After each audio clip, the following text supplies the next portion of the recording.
Good morning all of you. तो आज की क्लास जो है स्टार्ट करते हैं, है ना। कल मैं आप लोगों को बताया था कि धारा मापी को कैसे एमीटर में चेंज करते हैं और धारा मापी को कैसे जो है वोल्ट मीटर में जो है चेंज किया जाता है, ठीक है। तो बताया था, तो सिंपल सा है। अगर धारा मापी के साथ अगर निम्न प्रतिरोध के तार को, जिसको शंट कहते हैं, उसको अगर समानांतर क्रम में जोड़ दिया जाए तो धारा मापी का जो है एमीटर में परिवर्तन हो जाता है, ठीक है। और एमीटर का काम क्या रहता है? एमीटर का काम परिपथ में बहने वाली धारा का मापन करना, क्लियर। उसी प्रकार जो है वोल्ट मीटर जो है, धारा मापी का वोल्ट मीटर में परिवर्तन करने के लिए हम क्या करते हैं, धारा मापी के साथ जो है उच्च प्रतिरोध के तार को श्रेणी क्रम में जो है जोड़ देते हैं, ठीक है, जिससे धारा मापी का जो है वोल्ट मीटर में जो है परिवर्तन हो जाता है। याद रखिएगा, है ना इसको। चलिए, तो इसमें अंतर देख लेते हैं एमीटर और जो है वोल्ट मीटर में।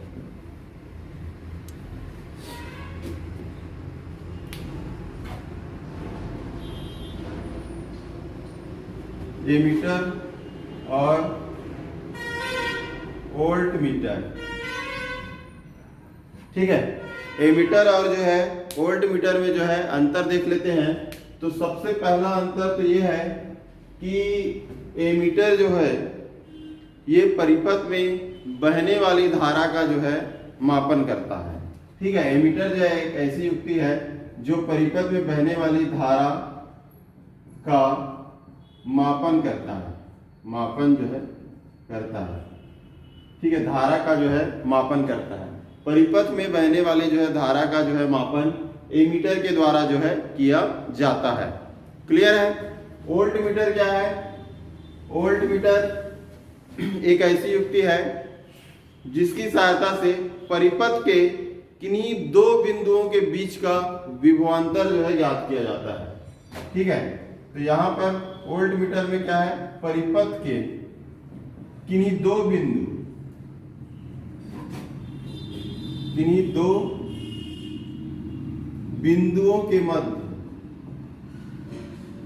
के मध्य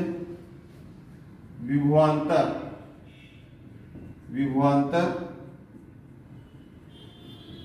ज्ञात करने में इसका उपयोग करते हैं, ठीक है। परिपथ के किन्हीं दो बिंदुओं के जो है के मध्य का विभवांतर जो ज्ञात किया जाता है या ज्ञात करने में इसका जो है उपयोग करते हैं। ये हो गया। दूसरा है एमीटर जो है बनता कैसे है? एमीटर धारा मापी के साथ समानांतर क्रम में निम्न प्रतिरोध या इसी को बोलते हैं शंट को जोड़ने से जो है एमीटर में परिवर्तित हो जाता है वो, या एमीटर का रूप ले लेता है, क्लियर। वोल्ट मीटर क्या है? धारा मापी के साथ प्लस उच्च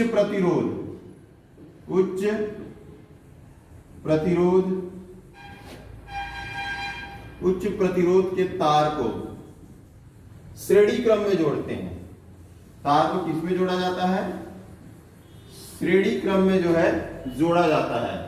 तो ये आपका जो है वोल्ट मीटर बन जाता है, ठीक है। ये आपका जो है उच्च प्रतिरोध के जो तार है, इसको धारा मापी के साथ हम श्रेणी क्रम में जो है जोड़ दिए हैं, ठीक है। तो ये आपका क्या है, वोल्ट मीटर। और एमीटर बनाने के लिए हम क्या करते हैं, धारा मापी G के साथ जो है समानांतर क्रम में निम्न जो है प्रतिरोध का जो है तार जोड़ देते हैं। ये निम्न प्रतिरोध निम्न प्रतिरोध या इसी को बोलते हैं शंट, ठीक है, कि प्रतिरोध को निम्न प्रतिरोध के तार को धारामापी के साथ समानांतर क्रम में जोड़ा जाता है, तो ये जो है एमीटर में परिवर्तित हो जाता है। और श्रेणी क्रम में उच्च, इसमें याद रखिएगा ये उच्च प्रतिरोध का तार है, उच्च प्रतिरोध के तार को धारामापी के साथ श्रेणी क्रम में जोड़ते हैं तो वो वोल्ट मीटर में जो है परिवर्तित हो जाता है। क्लियर है यहां तक? हम यहां पर इसका जो फार्मूला निकाले थे, फार्मूला जो निकाले थे वो क्या था, एस बराबर था आई जी इंटू जो है जी बटे आई माइनस जो है आई जी, ठीक है। ये जहां एस क्या चीज है, शंट का जो है प्रतिरोध है, या यहां पे जो लगा हुआ जो प्रतिरोध है उसका जो है मान है ना, उसका जो है मान।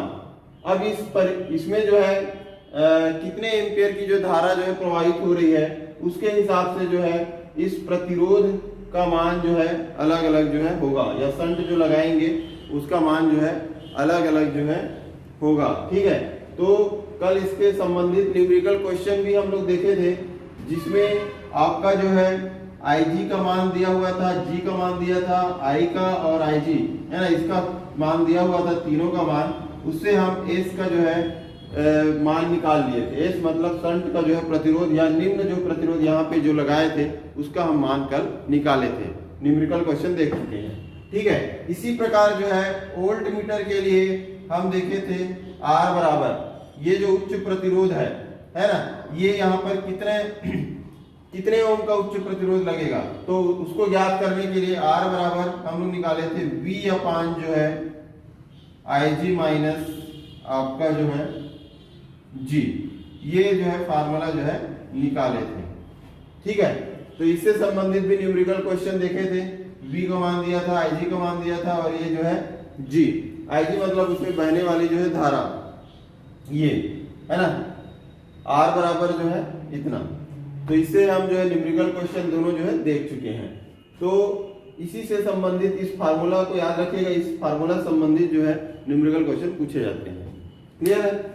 तो ये हो गया आपका जो है दो अंतर हो गया इसमें। पहला धारा, एमीटर से धारा का मापन किया जाता है, वोल्ट मीटर से परिपथ के किन्हीं दो बिंदुओं के मध्य का जो है विभवांतर ज्ञात किया जाता है। एमीटर में क्या होता है, धारा मापी के साथ समानांतर क्रम में अगर निम्न प्रतिरोध के तार को या शंट को जोड़ें तो वो एमीटर में परिवर्तित हो जाता है।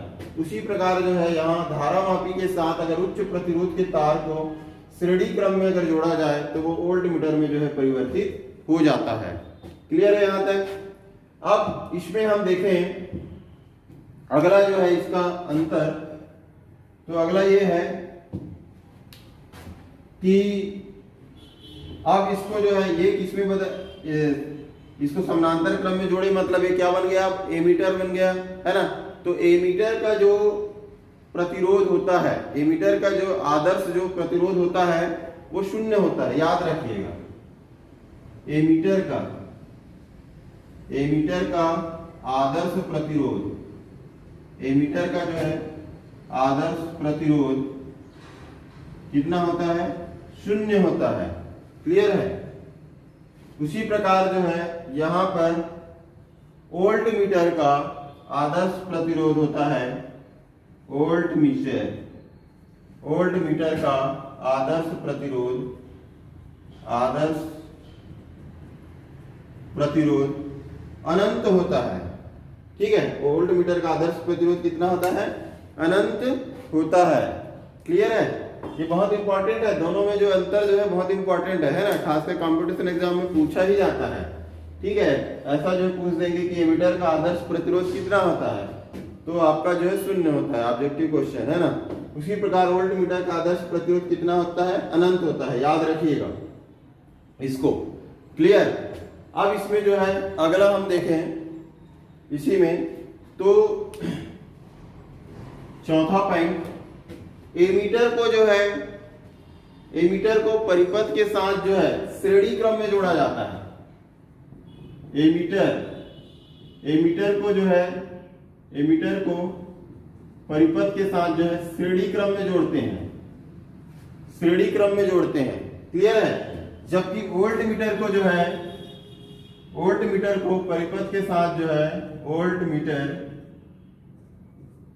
मीटर को परिपथ के साथ समानांतर क्रम में जोड़ा जाता है, समानांतर जो है क्रम में जोड़ा जाता है। क्लियर है। अब इसमें ध्यान देने वाली बात यह है कि जब हम धारामापी को के साथ निम्न प्रतिरोध के जब तार को जोड़ते हैं तो ये किसमें बदल जाता है, एमीटर में बदल जाता है। लेकिन एमीटर को किसी परिपथ में जब जोड़ते हैं तो किसमें जोड़ते हैं, उसको श्रेणी क्रम में जोड़ते हैं, समानांतर क्रम में नहीं जोड़ा जाता है। याद रखिएगा इसको। जब इसको धारामापी को जब हम एमीटर में जो है एमीटर बनाते हैं तब निम्न प्रतिरोध के जो तार होता है उसको समानांतर क्रम में जोड़ते हैं। लेकिन एमीटर को जो है समानांतर क्रम में नहीं जोड़ते बल्कि श्रेणी क्रम में जोड़ते हैं। ये दोनों को जो है आपको याद रखना है, ट्रेस करना है ना। अगर ट्रेस नहीं करोगे, दिमाग में बिठाओगे नहीं तो फिर ये भूल जाओगे आप, तो इसको याद रखना है। इसके बाद जो है यहां पर देखो वोल्ट मीटर बनाए कैसे हैं, धारामापी के साथ जो उच्च प्रतिरोध के तार को श्रेणी क्रम में जोड़े हैं तो ये वोल्ट मीटर बना है। क्लियर। लेकिन वोल्ट मीटर को जब हम परिपथ में जब जोड़ते हैं तो समानांतर क्रम में जोड़ा जाता है। ठीक है, इसके जस्ट जो है उल्टा कर रहे हैं हम लोग, है ना। तो इसको जो है याद रखिएगा, है ना, वरना फिर क्या है, थोड़ा सा अगर जो है मिस्टेक हुआ तो पूरा गड़बड़ हो जाएगा। अब देखें कि क्यों इसको ऐसा जोड़ते हैं। एमीटर का आदर्श प्रतिरोध होता है 0, है ना। एमीटर का जो है आदर्श प्रतिरोध कितना होता है, 0 होता है, याद रखिएगा। शंट का प्रतिरोध निम्न होता है, मतलब बहुत कम होता है। एमीटर का जो है आदर्श प्रतिरोध जो होता है उसको क्या माने हैं, 0 माने हैं। तो अगर मान लेते हैं प्रश्न पूछा जाता है कि एमीटर को श्रेणी क्रम में ही क्यों जोड़ते हैं, समानांतर क्रम में क्यों नहीं जोड़ा जाता, तो आपको आंसर देना है कि एमीटर को जो है समानांतर क्रम में इसलिए नहीं जोड़ा जाता क्योंकि एमीटर का आदर्श प्रतिरोध जो है 0 होता है। ठीक है। और अगर इसको समानांतर क्रम में अगर जोड़ा जाए, एमीटर को समानांतर क्रम में जोड़ा जाए तो एमीटर जो है अधिक से अधिक धारा जो है ग्रहण कर लेगी, जिससे जो है एमीटर के जलने का जो है खतरा होगा। क्लियर है यहां तक। तो अगर प्रश्न पूछा जाता है तो आपको जो है इस प्रकार से आंसर देना है कि एमीटर को जो है श्रेणी क्रम में ही क्यों जोड़ा जाता है, समानांतर क्रम में क्यों नहीं जोड़ा जाता। तो उसका आंसर यही है कि एमीटर का आदर्श प्रतिरोध जो है 0 होता है। ठीक है। और अगर जो है एमीटर को समानांतर क्रम में जोड़े परिपथ में तो परिपथ से बहने वाली जो धारा है उसकी अधिकांश धारा को जो है एमीटर ग्रहण कर लेगा, जिससे जो है एमीटर के जलने का जो है खतरा होगा। क्लियर है। तो ये है आपका। उसके बाद देखें वोल्ट मीटर को समानांतर क्रम में क्यों जोड़ते हैं, है ना। वोल्ट मीटर को समानांतर क्रम में क्यों जोड़ते हैं, क्योंकि यहां पर देखो उच्च प्रतिरोध है ना। यहां पे वोल्ट मीटर का आदर्श प्रतिरोध क्या है, अनंत है, अनंत। ठीक है, अनंत है। तो इसको जो है वोल्ट मीटर को समानांतर क्रम में जोड़ा जाता है। अगर श्रेणी क्रम में अगर इसको जो है जोड़ा जाए तो क्या होगा, इसका प्रतिरोध जो है अनंत होगा, मतलब कि ये बहने वाली धारा को जो है ब्लॉक कर देगा। ठीक है। प्रतिरोध मतलब क्या होता है, रोकना। तो इसका प्रतिरोध क्या है, अनंत है। तो अगर इसको जो है वोल्ट मीटर को श्रेणी क्रम में जोड़ दिया जाए तो ये संपूर्ण धारा को जो है ब्लॉक कर देगा, रोक देगा, आगे बढ़ने नहीं देगा। ठीक है। तो इसलिए जो है वोल्ट मीटर को जो है परिपथ के साथ समानांतर क्रम में जोड़ा जाता है। क्लियर हुआ क्या यहां तक आप लोगों को। सवाल जो है चुंबकीय क्षेत्र में विद्युत धारावाही चालक पर जो है बल, ये देख रहे हैं, है ना। तो ये आपका चुंबकीय क्षेत्र में जो है धारावाही चालक पर जो है लगने वाला जो है बल, तो ये आपका जो चित्र है। ठीक है। इसमें जो है एक चालक ले लिए हैं। इस चालक की लंबाई मान लेते हैं L है और अनुप्रस्थ काट का क्षेत्रफल जो है आपका A है। धारावाही चालक, इसका मतलब क्या समझ रहे हो कि कोई जो चालक है उसमें जो है धारा प्रवाहित हो रही है। ठीक है। तभी उसको हम बोलेंगे धारावाही जो है चालक। क्लियर। अब हम जानते हैं कि किसी धारावाही चालक पर या कोई आवेशित जो कण है उसको अगर चुंबकीय क्षेत्र में, अगर कोई आवेशित कण चुंबकीय क्षेत्र में गति करता है तो उस पर जो है एक बल लगता है और उस बल को हम क्या बोलते हैं, लॉरेंज बल कहते हैं। क्लियर है। तो ये धारावाही चालक को अगर हम चुंबकीय क्षेत्र में, एक समान जो है चुंबकीय क्षेत्र में अगर रख दिया जाए, मतलब उस चालक में धारा बह रही है मान लो, और उस चालक में धारा बह रही है मतलब कि मुक्त इलेक्ट्रॉनों की संख्या, मतलब वो गति कर रहे हैं मुक्त इलेक्ट्रॉन, तो और वो जो बहने वाली जो धारा है ना, मतलब धारावाही जो चालक है उसको एक समान चुंबकीय क्षेत्र में रखे हैं, तो उस चुंबकीय क्षेत्र के कारण जो है उस चालक पर जो है एक बल लगेगा और उस बल को हम बोलेंगे लॉरेंज बल कहेंगे। क्लियर है। तो चूंकि इस चालक में जो है मुक्त इलेक्ट्रॉन गति कर रहे हैं तो मुक्त इलेक्ट्रॉन पर वो बल लगेगा, है ना। प्रत्येक जो है मुक्त इलेक्ट्रॉन पर लगने वाला जो बल, वही बल क्या कहलाएगा, लॉरेंज बल कहलाएगा। क्लियर है। तो चलिए देखते हैं यहाँ पर, तो इसको सॉल्व करते हैं। तो पहले स्टार्टिंग में थोड़ा सा जो है इसके बारे में जो है लिख लीजिएगा कि आपका एक धारावाही चालक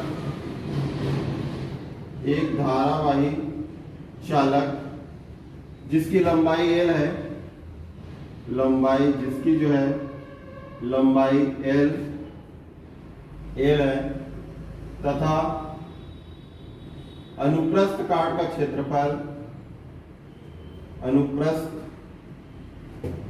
का क्षेत्रफल, A है।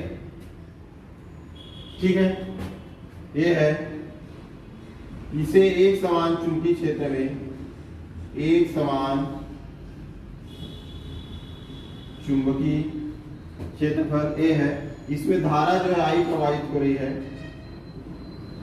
इसमें धारा I प्रवाहित हो रही है। ठीक है। इस धारावाही चालक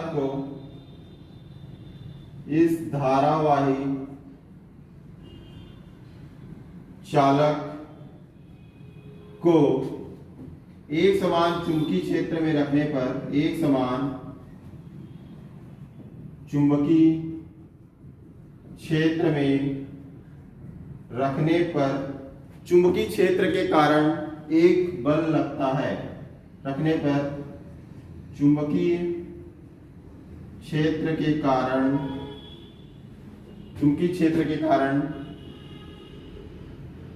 जो है लॉरेंज बल लगता है। लिख लीजिए, लॉरेंज बल लगता है। क्लियर है यहां तक।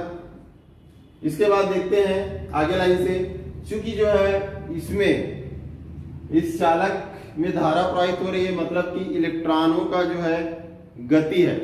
ठीक है। धारा का प्रवाह इस प्रकार है, इस तरफ है, तो इलेक्ट्रॉन जो है अनुगमन वेग जो है Vd से जो है इलेक्ट्रॉन जो है गति कर रहे हैं। मतलब धारा और इलेक्ट्रॉन की जो गति होती है वो विपरीत होती है, विपरीत डायरेक्शन में होती है। ठीक है। इलेक्ट्रॉन जिस दिशा में गति करते हैं उसके विपरीत दिशा में जो है विद्युत धारा जो है प्रवाहित होती है। ठीक है। तो इलेक्ट्रॉन अगर अनुगमन वेग जो है Vd से जो है मान लो गति कर रहे हैं, तो मुक्त इलेक्ट्रॉनों की संख्या जो है इस चालक में जो है मुक्त इलेक्ट्रॉनों की संख्या जो अधिक होगी, है ना। तो मान लेते हैं प्रति एकांक आयतन में मुक्त इलेक्ट्रॉनों की संख्या, माना प्रति एकांक आयतन में मुक्त इलेक्ट्रॉनों की संख्या, मुक्त इलेक्ट्रॉनों की संख्या n है। ठीक है। मुक्त इलेक्ट्रॉनों की संख्या क्या है, n है। तो आपका जो है तो संपूर्ण चालक में मुक्त इलेक्ट्रॉनों की जो है संख्या आपका कैपिटल N बराबर हो जाएगा, है ना। इसमें एकांक आयतन में जो है मुक्त इलेक्ट्रॉनों की संख्या लिखें, तो संपूर्ण जो है आयतन में हम देखें तो ये हो जाएगा, आयतन मतलब होता है क्षेत्रफल गुणित जो है लंबाई, तो ये A मतलब क्षेत्रफल है और L मतलब क्या है, लंबाई है, तो ये हो जाएगा आपका क्षेत्रफल इनटू जो है लंबाई। ठीक, अब इसमें जो है प्रति एकांक आयतन में इलेक्ट्रॉनों की संख्या कितना है, N है, तो पूरे संपूर्ण जो है आयतन में क्या हो जाएगा, चालक के संपूर्ण आयतन में ये हो जाएगा आपका जो है N आ जाएगा सामने में, तो NaL, है ना, संपूर्ण चालक के, है ना, आयतन में जो मुक्त इलेक्ट्रॉनों की संख्या कैपिटल N बराबर हो जाएगा स्मॉल n A इंटू जो है L। क्लियर यहां तक। अब हम देखते हैं कि एक इलेक्ट्रॉन पर जो है, एक इलेक्ट्रॉन पर चुंबकीय क्षेत्र के कारण लगने वाला बल, चुंबकीय क्षेत्र के कारण लगने वाला लॉरेंज बल F बराबर हो जाएगा -T और हो जाएगा BD क्रॉस जो है आपका B। क्लियर है। तो लगने वाला जो बल, ये BD मतलब अनुगमन वेग को मैं लिखा हूं, है ना, इलेक्ट्रॉन जो है इस अनुगमन वेग से जो गति कर रहे हैं, तो ये आपका ये हो जाएगा आपका BD क्रॉस जो है आपका B, लगने वाला जो है बल लॉरेंज बल बराबर हो जाएगा, है ना। इससे पहले हम लोग देख रहे थे कि कोई अगर आवेशित कण जो है चुंबकीय क्षेत्र में गति कर रहा है तो उस पर लगने वाला बल, आवेशित कण पर लगने वाला बल हम लोग ये निकालते थे V क्रॉस जो है B, ऐसा हम लोग जो निकालते थे, है ना। तो आवेशित कण के स्थान पर यहाँ पर है इलेक्ट्रॉन, तो यहाँ पर आ जाएगा इलेक्ट्रॉन, है ना, और ये हो जाएगा आपका माइनस, है ना, इलेक्ट्रॉन क्योंकि माइनस में होता है इसलिए। अब यहाँ पर जो है ये हो गया V मतलब वेग, और ये चुंबकीय क्षेत्र जो है B का जो है क्रॉस मल्टीप्लिकेशन है यहाँ पर, ठीक है। तो इसको जो है यहाँ पर इलेक्ट्रॉन के परिप्रेक्ष्य में, इसलिए इसका अनुगमन वेग हो गया BD, और ये इसको इस तरीके से हम लिख सकते हैं। क्लियर है यहाँ तक। तो चलिए, तो एक इलेक्ट्रॉन पर चुंबकीय क्षेत्र के कारण लगने वाला लॉरेंज बल हो गया आपका इतना, तो संपूर्ण जो है मुक्त इलेक्ट्रॉनों पर लगने वाला, है ना, तो कुल मुक्त इलेक्ट्रॉनों पर लगने वाला बल, लगने वाला बल F बराबर क्या हो जाएगा, F बराबर हो जाएगा, ठीक है, मान लो इसको स्मॉल f अगर ले लें तो F बराबर हो जाएगा कैपिटल N डॉट जो है F। कैपिटल N है ये और स्मॉल f है ये, तो दोनों का जो है गुणा कर दीजिए। कैपिटल N मतलब हो जाएगा NaL, है ना, और F मतलब ये हो जाएगा यहाँ पर -P VD क्रॉस जो है B। क्लियर है। अब इसको हम ऐसा भी लिख सकते हैं, मैं बताया था, अगर सदिश A क्रॉस सदिश जो है B है, दो सदिशों का अगर जो है सदिश गुणनफल है तो इसको हम ऐसा लिख सकते हैं A डॉट B जो है साइन थीटा, ये फार्मूला होता है। तो उसके आधार पर इसको हम कैसे लिखेंगे, ये माइनस को मैं सामने ला देता हूं, N, है ना, EAL। अब इसको हम लिख सकते हैं VD, तो इसको हम लिख सकते हैं VD डॉट B डॉट क्या लिख सकते हैं हम, साइन थीटा लिख सकते हैं। ठीक है, इस फार्मूला से हम इसको ऐसा लिख सकते हैं। क्लियर है। चलिए, तो ये हो गया आपका जो है लगने वाला बल F बराबर जो इतना मान लेते हैं समीकरण नंबर फर्स्ट। क्लियर। तो आगे देखें, फिर आगे हम देखते हैं चालक में बहने वाली धारा और अनुगमन वेग में संबंध क्या है। ठीक है, तो ये वाला इधर हम देखते हैं धारा और अनुगमन वेग में संबंध। अनुगमन वेग या इसको अपवाह वेग भी बोलते हैं। अनुगमन वेग में जो है संबंध, तो संबंध है I बराबर होता है, I बराबर क्या होता है, I बराबर होता है आपका NEAVD, है ना, NEAVD इतना होता है। क्लियर है। अब इसके जो है दोनों पक्षों में L का गुणा कर दे तो ये हो जाएगा IL बराबर हो जाएगा NEAVD इंटू जो है L। क्लियर। अब देखो यहां पर देखो बहने वाली धारा और इलेक्ट्रॉन का जो वेग है ये दोनों एक दूसरे के विपरीत डायरेक्शन में है, इसलिए यहां पर हम जो है माइनस का जो है चिन्ह लगा देंगे। IL बराबर हो जाएगा माइनस NEAVD इंटू जो है L। क्लियर। अब देखो यहां पर समीकरण 1 में देखो NE, यहां भी NE है, A है, VD है और L है, ये L है ना, VD और जो है L, मतलब इसको ऐसा लिख देता हूं, ये हो गया VD डॉट जो है L। तो ये आपको ये पूरा का पूरा जो है यहाँ पर आपको जो दिखाई दे रहा है। ठीक है, ये वाला भाग को छोड़ दो, इसको छोड़ दीजिए, फिर ये पूरा का पूरा जो है ये सेम टू सेम है, माइनस भी है, इसमें भी माइनस है, तो इसके बराबर क्या हो रहा है, IL हो रहा है। तो यहाँ पे हम मान रख देंगे समीकरण 1 में, समीकरण 1 में मान रखने पर तो क्या हो जाएगा भाई, F बराबर हो जाएगा, F बराबर इतना का मान क्या है, IL है, तो इसके स्थान पर जो है IL रख देंगे, IL डॉट क्या हो जाएगा, B sine theta, B sine जो है थीटा हो जाएगा। क्लियर। अब B साइन थीटा हो गया, तो अब जो मैं बताया था, ये वाला फार्मूला जो बताया था मैं, है ना, A dot B sine theta, इसको हम लिख सकते हैं A सदिश A क्रॉस सदिश जो है B, ये लिख सकते हैं, ऐसा लिख सकते हैं, है ना। तो उसी प्रकार से यहां पर जो है, यहां पर इसको कैसे लिखेंगे, यहां पर हम लिखेंगे इसको I, है ना, L क्रॉस जो है B, इसको जो है इस प्रकार से हम लिख सकते हैं। क्लियर है। तो इसको अगर सदिश रूप में जो है लिखना चाहें तो इसको हम ऐसा लिख सकते हैं, ये हो गया आपका जो है A, सदिश रूप में हम इसको ऐसा लिख सकते हैं। ठीक है, तो F बराबर जो हो जाएगा इतना, तो आपको यहां तक जो है बनाना है। क्लियर है।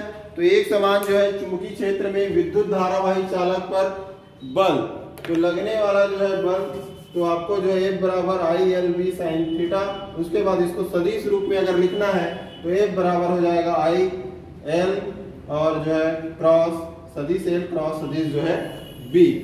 क्लियर है। जहां पे यहाँ पर जो है थीटा क्या चीज है, L और जो है B के बीच बनने वाला जो है कोण है। ये देखो यहाँ पर ये लंबाई L और ये आपका जो है चुंबकीय क्षेत्र B के बीच बनने वाला जो है कोण जो है थीटा है। क्लियर। यहाँ तक समझ में आया है ना। आगे चले, आगे चलते हैं, फिर इसके जो है कंडीशन जो है देख लेते हैं, इसमें कंडीशन क्या है ना। तो कंडीशन ये है कि अगर यहां पर देखें समीकरण A से, है ना, मान लो समीकरण जो है A क्या चीज है आपका, F बराबर जो है ILB साइन थीटा, ये है ना। तो इसमें पहला जो स्थिति है, अगर थीटा बराबर जो है 0 हो जाए, थीटा बराबर क्या हो जाए 0, तो इस फार्मूला से क्या हो जाएगा, F बराबर ILB साइन 0, साइन 0 का मान 0 होता है, तो F बराबर क्या हो जाएगा 0 हो जाएगा। इसका मतलब क्या है अगर जो है अगर एल और बी के बीच बनने वाला कोण 0 है, मतलब अगर चालक की जो लंबाई है वो चुंबकीय क्षेत्र के समानांतर है, समानांतर रखी हुई है, तो उस चालक पर लगने वाला जो लॉरेंज बल है उसका मान 0 होगा, मतलब उस पर कोई बल नहीं लगेगा। क्लियर। दूसरा देखते हैं, अगर हम थीटा बराबर जो है 90 अंश रखें तब क्या होगा, तो ये फार्मूला F बराबर हो जाएगा ILB साइन जो है 90, और साइन 90 अंश का मान कितना होता है, साइन 90 का मान होता है 1, तो ये हो जाएगा F बराबर क्या हो जाएगा ILB, 90 का मान 1 होता है, 1 लिखने की जरूरत नहीं है। मतलब यहाँ पे लगने वाला जो बल होगा वो क्या होगा, अधिकतम होगा, लगने वाला बल क्या होगा, अधिकतम। ठीक है, ये आपका जो है न्यूनतम बल है। इसका मतलब क्या समझ रहे हो, इसका मतलब ये है कि जो चालक की जो लंबाई है वो चुंबकीय क्षेत्र के लंबवत हो तो उस पर लगने वाला बल क्या होता है, अधिकतम होता है। ठीक है, और लॉरेंज बल हम यही जो है लॉरेंज बल के बारे में पहले भी हम लोग पढ़ चुके हैं कि लॉरेंज बल जो होता है वो चुंबकीय क्षेत्र के जो है लंबवत जो है लगता है। ठीक है, उसके जो है लंबवत होता है ना। तो ये जो है साइन 90 अंश तो लंबवत है, मतलब कि क्या है, अधिकतम जो है बल लगेगा। और अगर चालक की लंबाई जो है चुंबकीय क्षेत्र के समानांतर है, समानांतर रखी हुई है, तो उस पर लगने वाला बल का मान क्या होगा, 0 होगा। क्लियर है यहाँ तक। चलिए इसका स्क्रीनशॉट ले लीजिए। फिर मैं दो समानांतर जो है धारावाही चालकों के बीच जो है लगने वाला जो है बल देखते हैं। तो यहाँ पर देखते हैं, मान लेते हैं यहाँ पर एक जो है सीधी जो है मान लो चालक तार है PQ जो है ना, और इसमें जो है धारा जो है I प्रवाहित हो रही है। मान लेते हैं इसमें जो है धारा जो है I प्रवाहित हो रही है। ठीक है, अब इस चालक तार में जब धारा प्रवाहित हो रही है इसीलिए इसको धारावाही चालक बोला जा रहा है। क्लियर है। अब जब इसमें धारा प्रवाहित होगी तो क्या होगा, इसके चारों ओर जो है चुंबकीय क्षेत्र जो है उत्पन्न हो जाएगा। इसके चारों ओर क्या हो जाएगा, चुंबकीय क्षेत्र जो है उत्पन्न हो जाएगा। क्लियर है, सभी लोग जानते हैं। तो हम देखते हैं इससे जो है D दूरी पर, मान लेते हैं इससे D दूरी पर जो है एक दूसरा जो है चालक जो है इसी के समानांतर जो है रखी हुई है।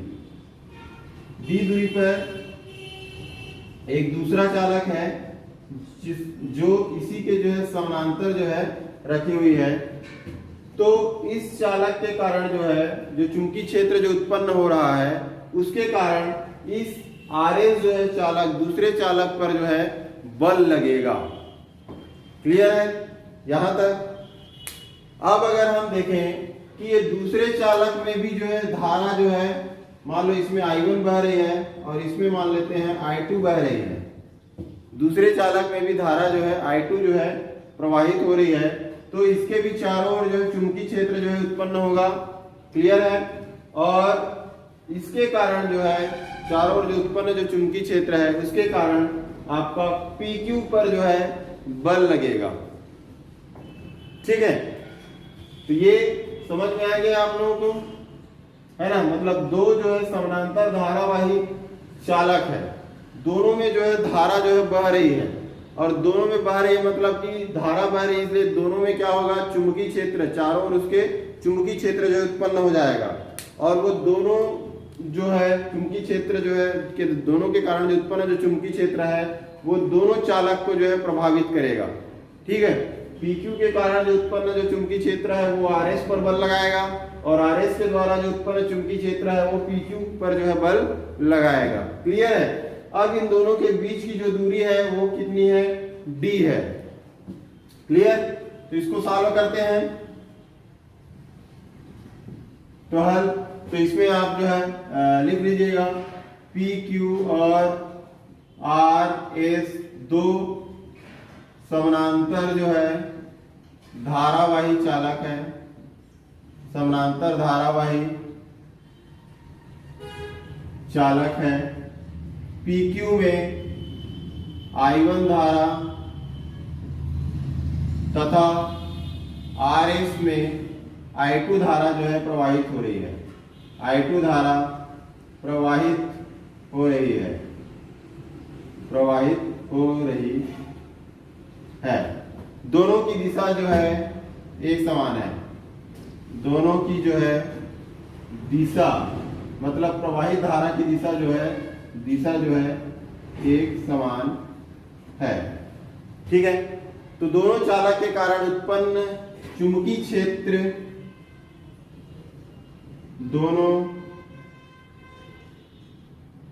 दोनों चालकों के कारण उत्पन्न चुंबकीय क्षेत्र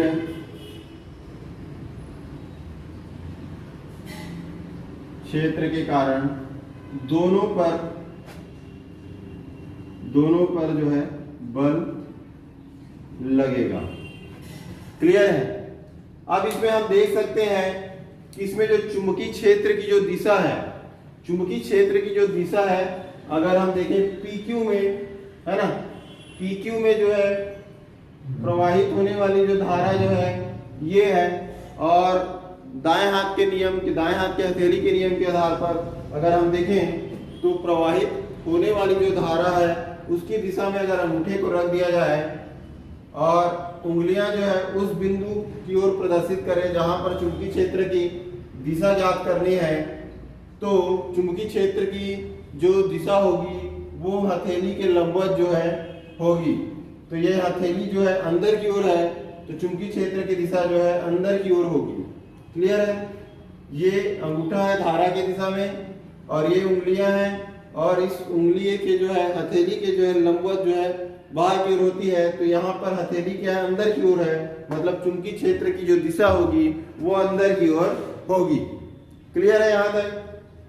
ये इसमें अगर देखें RS में, तो इसमें बहने वाली धारा की दिशा ये है अंगूठे में, और ये उंगलियां को इस प्रकार से फैला देते हैं।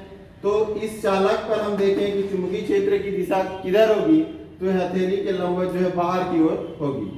ठीक है, तो PQ के कारण जो उत्पन्न जो चुंबकीय क्षेत्र की जो दिशा होगी वो कागज के तल के लंबवत अंदर की ओर होगी, और RS के कारण जो उत्पन्न चुंबकीय क्षेत्र की जो दिशा होगी वो कागज के तल के लंबवत जो है बाहर की ओर होगी।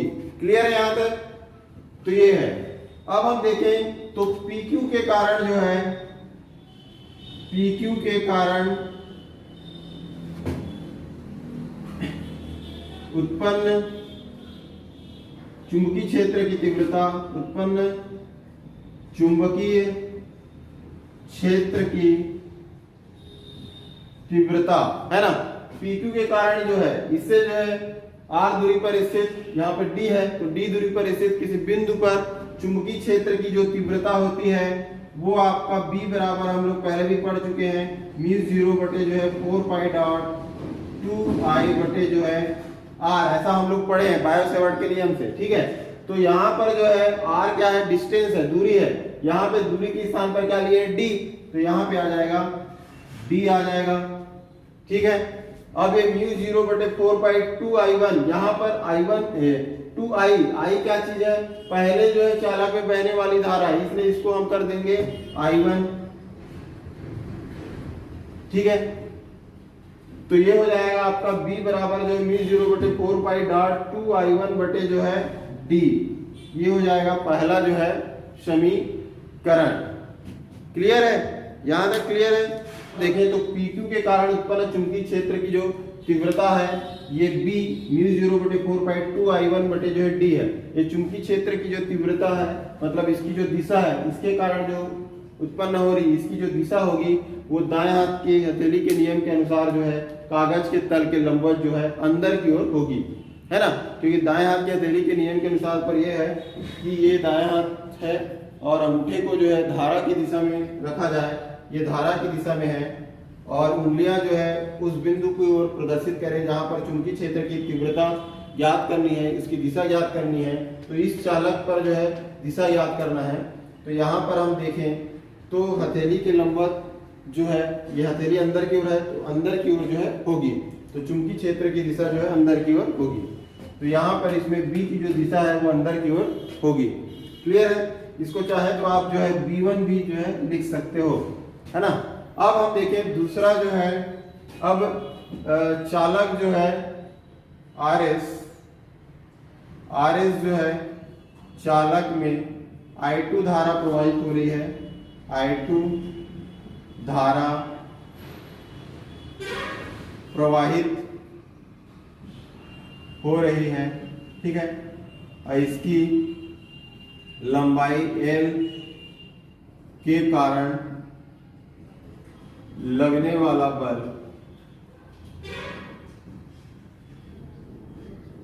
F बराबर हो जाएगा आपका I2 L B sine theta, I2 L B sine theta.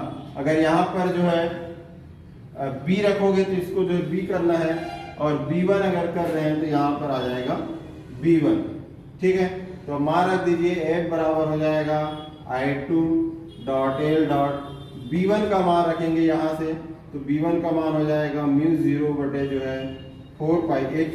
एक मिनट, यहाँ पर हम देखें तो साइन थीटा, यहाँ पे थीटा बराबर आपका जो है 90 अंश है, तो यहाँ पे मान रख दीजिए तो F बराबर हो जाएगा I2 L जो है B1, है ना। इसका मान जो है 1 होता है। अब यहाँ पे जो है मान रख दो, तो I2 L dot B, B1 का मान उधर है μ0 बटे समीकरण 1 से μ0 बटे जो है 4 पाई डॉट 2I1 बटे जो है D। क्लियर है? अब इसको हम देख लेते हैं, I1 I2 के एक साथ लिख दो।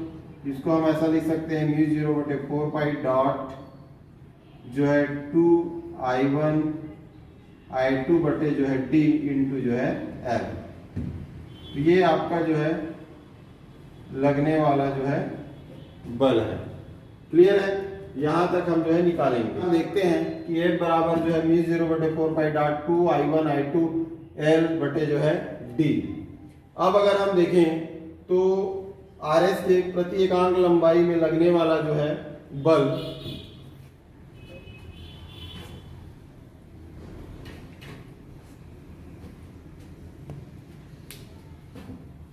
तो RS के प्रति एकांक लंबाई में लगने वाला बल मतलब L बराबर जो है 1, तो यहाँ पर F बराबर हो जाएगा, L बराबर 1 कर देंगे, एकांक लंबाई में इसलिए, तो या इस फार्मूला से हो जाएगा F बराबर हो जाएगा μ0 बटे जो है 4 पाई डॉट 2I1 I2 बटे क्या हो जाएगा D हो जाएगा। ये इतना जो है आ जाएगा, ठीक है। अगर इस 2 को इससे जो है कटाना चाहो तो 2 को जैसे कटाओगे तो हो जाएगा μ0 बटे जो है 2 पाई I1 I2 बटे जो है D, है ना। ये यहाँ तक भी लिख सकते हो, या इसको भी बनाना चाहो तो ये भी कर सकते हो। क्लियर है?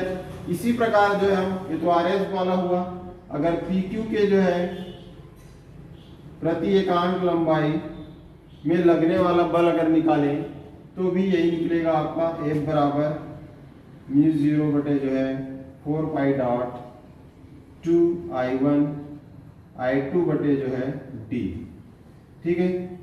दोनों बल जो है बराबर होंगे, बस इसकी जो है दिशा बस जो है विपरीत होगी, ठीक है। दिशा जो है विपरीत होगी, लगने वाले जो है बल की जो दिशा जो है विपरीत होगी, ठीक है। तो PQ पर लगने वाला जो बल होगा, PQ के विलंबवत जो है RS की ओर होगा, और RS पर लगने वाला बल जो होगा वो RS के विलंबवत जो है PQ की ओर जो है होगा। मतलब दोनों बल जो है एक दूसरे को जो है एक दूसरे के विपरीत जो है होंगे। क्लियर है यहाँ तक? अगर दोनों धारावाही चालक में बहने वाली धारा की दिशा का समान है, मतलब वो एक दूसरे को जो है आकर्षित करेंगे, और अगर दिशाएं जो विपरीत है मतलब वो एक दूसरे को जो है प्रतिकर्षित करेंगे। क्लियर है? अब इस फार्मूला में अगर देखें तो F बराबर जो है μ0 बटे जो है 4 पाई डॉट 2I1 I2 बटे जो है D। अगर ये देखें तो यहाँ पर अगर I1 बराबर I2 बराबर अगर 1 ले लिया जाए, ठीक है, D बराबर जो है 1 ले लिया जाए और म्यू 0 बटे जो है 4 पाई का जो मान होता है 10 की घात ऋण 7 होता है, तो इसके हिसाब से यहाँ पर मान रख देंगे तो F बराबर हो जाएगा 10 की घात जो है ऋण 7 गुणित 2 गुणित 1 क्रॉस 1 अपान क्या हो जाएगा 1। इसका मतलब है 2 गुणित 10 की घात जो है ऋण जो है 7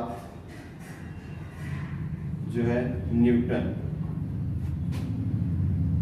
ठीक है, न्यूटन प्रति जो है मीटर।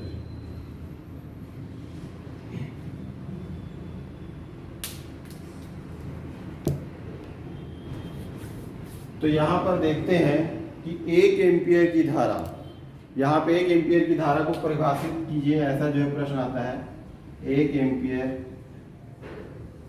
की जो है धारा, ठीक है, तो 1 एम्पियर की धारा जो है मतलब यहाँ पे बहने वाली जो धारा का मान है वो 1 एम्पियर है, ठीक है। तो 1 एम्पियर की धारा वह धारा होती है जो दो सीधे जो है समानांतर धारावाही चालक में से जो है प्रत्येक में बहने पर वे एक दूसरे को 2 गुणित 10 की घात ऋण 7 न्यूटन प्रति मीटर का बल आरोपित करते हैं, ठीक है। उसको हम 1 एम्पियर की जो है धारा कहेंगे। मतलब 1 एम्पियर की धारा वह धारा है जो दो समानांतर जो है सीधे चालक में से जो है प्रत्येक में प्रवाहित हो रही है, तो उसमें जो है वो एक दूसरे को 2 गुणित 10 की घात ऋण 7 न्यूटन प्रति मीटर का बल जो है आरोपित करेंगे। क्लियर है? तो यहाँ तक जो है इसको जो है बनाना है आपको। दो समानांतर धारावाही चालकों के बीच जो है बल है ना, इसमें लास्ट में आपसे जो पूछा जाता है 1 एम्पियर की जो है धारा क्या है, तो इसको जो है इस प्रकार से जो है परिभाषित करना है। क्लियर है यहाँ तक? चलिए आज की क्लास यहीं तक रखते हैं। Thank you very much.